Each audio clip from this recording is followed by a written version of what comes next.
سادتي آنساتي سادتي أحبائي في كل مكان في أرجاء الوطن الكبير، أهلا بكم من هنا في مدينة إشبيلية عاصمة الأندلس.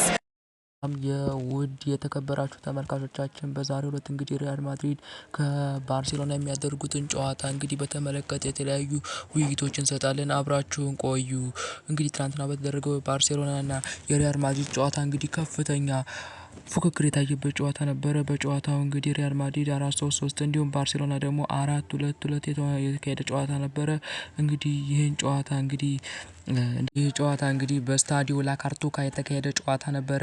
ይህንም ጨዋታ እንግዲህ ባርሴሎና 3-2 በሆነ ውጤት እንግዲህ በከፍተኛ ብልጫ አሸንፏል ማለት ነው። የጨዋታ የገቡትን ጎሎች እንግዲህ በቀጣይ የምንመለከት ይሆናል ማለት ነው።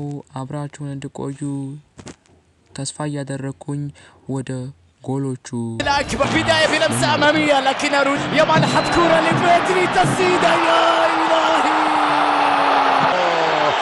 بطاقة ريال مدريد امبابي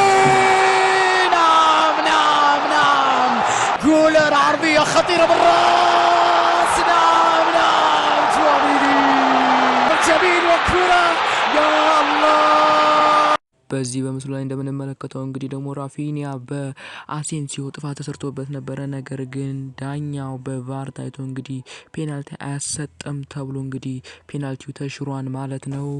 ركلة جزائية خاطئة تصل بعد ذلك لكوندي تسديدة እንግዲህ ውድ የቻናላችን ተመልካቾች በቀጣይ ቪዲዮ እስክንገናኝ ድረስ ሰላም እንገናኝ እያልኩኝ ሰብስክራይብ፣ ላይክ፣ ሼር ማድረጉ እንዳይረሱ። በቀጣይ ቪዲዮ እስክንገናኝ ድረስ ሰላም።